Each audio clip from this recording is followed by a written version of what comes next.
Hello everybody and welcome to this week's bi-weekly community call.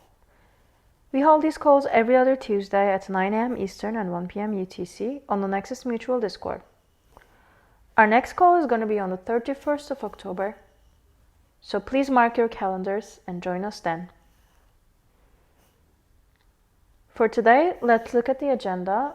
We're going to briefly talk about the tokenomics project's stage 2 and highlight our objectives in that stage.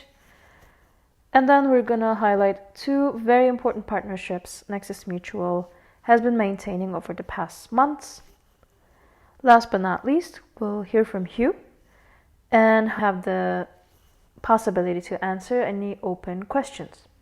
Let's jump right in. We have been giving quite a few updates about the tokenomics project over the past weeks. We have been mainly talking about stage 1, which covers the current scenario where the mutual is highly capitalized. The discussions will soon focus on stage 2, and we'll be focusing on adding functionality for the low capitalization scenario when the capital pool approaches the minimum capital requirement. To note here, minimum capital requirement is the minimum amount of funds that are needed to pay out the claims. In low capital scenarios where the capital pool approaches the MCR, the objective is to have an insignificant gap between NXM and market price. And also, one of the objectives is to enable the mutual to start capturing capital again once the market price rallies. The design of this behavior is specified for 3 cases, one of them being high capitalization, as mentioned, the other one low capitalization, and also there is a price transition zone. And in each of those zones, the ratchet target as well as the internal price is calculated deliberately. You can refer to the white paper for more information on the ratcheting automated market maker mechanism, and it is linked in the resources section of this call's thread on DAO forum as well. As a reminder, let's recap the high-level goals of the tokenomics project. First and foremost, the tokenomics project is being implemented to enable the mutual's further growth and thriving. In addition, we want to enable our members more flexibility and also let them reap more benefits as the mutual grows. There are certain behaviors that we want to avoid while implementing this project. They include and are not limited to extractive arbitrage, market value gap, and a race for the exit. Again, as a reminder, the ratcheting automated market maker, the ratcheting AMM or the RAM mechanism has been proposed by the DAO, R&D, and Foundation engineering teams. It has been fine-tuned with the community, and now audits are finally taking a final look. After the audits are complete and any remaining work is done, there will be an on-chain governance process to actually initiate the implementation. If you want to keep track of the latest updates, please look out for Ray, our DAO R&D lead's progress updates on the forum. You may also ask any open questions on there or also reach out to us on Discord. And Ray's latest update is also linked in the resources section of this call's thread. Next up, it's a great moment to celebrate our partnership with the Retail Mutual. If you haven't heard already, this is an industry-first case of Nexus Mutual underwriting real-world risk. And the Retail Mutual, or the TRM, has been purchasing 3 months of consistent coverage to protect over 5,000 independent business owners in UK against excess losses for fire, theft, and accidental damage.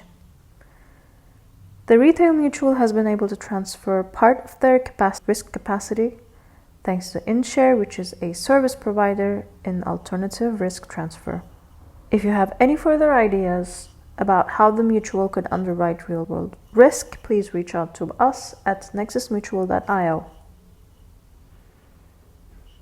Through this partnership, members have earned a total of about $49,000 in fees since July.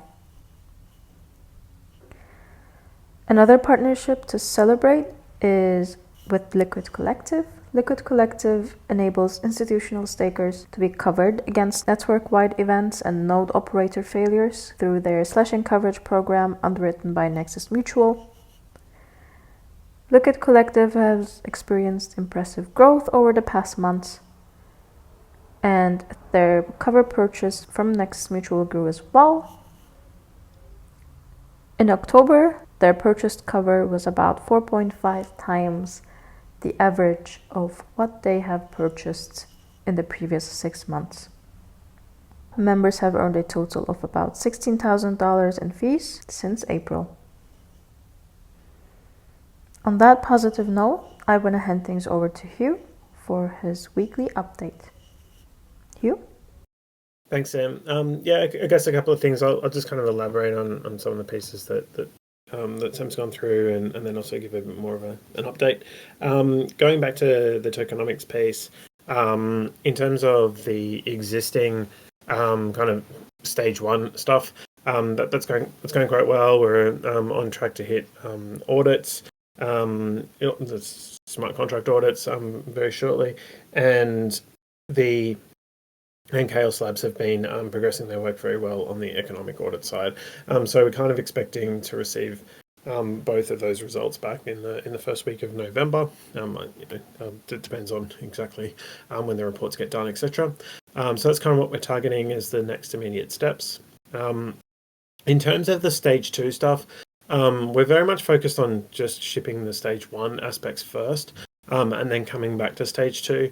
However, like the Chaos Labs engagement's going to continue on once they finish the stage 1 piece, and we'll effectively look at a kind of an economic audit mechanism design input for the kind of proposed stage 2 of the RAM, and that's for when.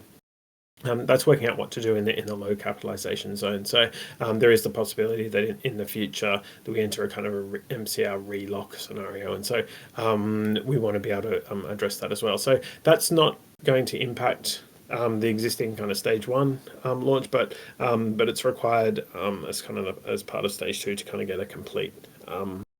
I guess a complete solution to what we wanted to achieve out of the revised tokenomics. So I kind of describe the stage 1 as more of definitely an economic audit. I guess what we're hoping for Chaos Labs to come back with is here are a few minor things that you may have to look at, tweak parameters as you get experience, but there's nothing fundamentally wrong. That would be an ideal outcome, but we have to kind of wait and see. And then the stage 2 piece would be more around, we think the mechanism design is good at a high level. You need to work through some more detail on X, Y, and Z. And so that's kind of ideally what we'd like to get out of the stage 2. So they're kind of at a bit different points, but hopefully that provides some clarity.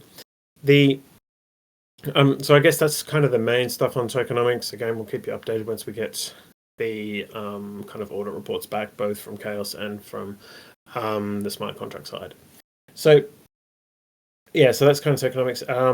I guess on the partnership stuff, the TRM deal is going really well. A large part, the underlying business is growing quite strongly. So the volumes in terms of the members of TRM has been growing, and so that means that also the coverage with Nexus grows as well. So they're kind of been beating the expectations by about 15%, I believe, of the last time I looked at it. So that's growing quite solidly, and we're kind of very happy with that so far. And the claims experience at the moment, I know it's early, but it's basically minimal. There's been less than 10,000 worth of claims, and they have to hit quite a large number. I believe it's over 1 million, or it's definitely over 1 million, but over a course of a year for us to kind of kick in with any claims. So the claims experience so far has been very good. So that's all going really well. Liquid Collective, we're actually talking with them at the moment in terms of potentially just making some tweaks to the cover. Fundamentally the same thing, but just looking at a few of the smaller items there.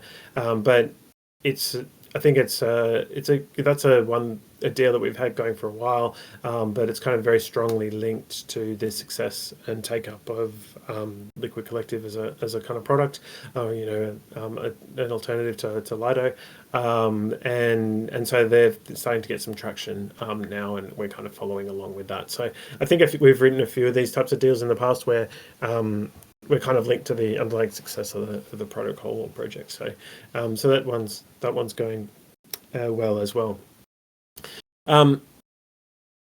There is one other aspect to kind of update you, and I guess there's two more main things from the foundation side. So the first one is where we're kind of going through a big UI review, and there'll be staged releases of that coming up. So I guess keep an eye out for that. That's going to look at mainly at the buy cover and the staking side of things. So there's some pretty nice enhancements coming on that front. So hopefully that'll help as well.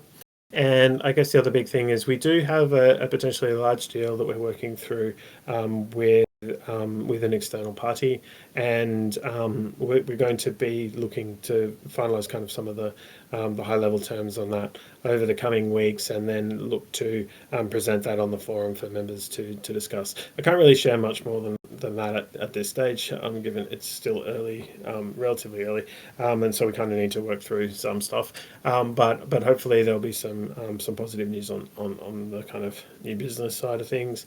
But it will require, this one will specifically require a DAO member vote to approve. So we're going to go through the governance process on that side. So hopefully be able to share more in the coming weeks on the forum on that side of things. So I guess that's the main stuff from the foundation perspective. Thanks for the updates, Hugh. Looking forward to the next partnerships. Okay, let's take a look at our weekly analysis. Last week, the mutual sold about $2.1 million of cover, and members earned about $3.4 thousand in fees. The active cover amount is $31.6 million, and you may take a look at the last week in review analysis on the forum for more information. I want to take a moment to ask if there's any questions from members today. If not, thanks for joining us. We hold these calls every other Tuesday at 9 a.m. Eastern, 1 p.m. UTC, and we hope to see you on our next call, which is going to be on the 31st of October. Have a great week, everyone. Bye. Thanks, Em. See you, everyone.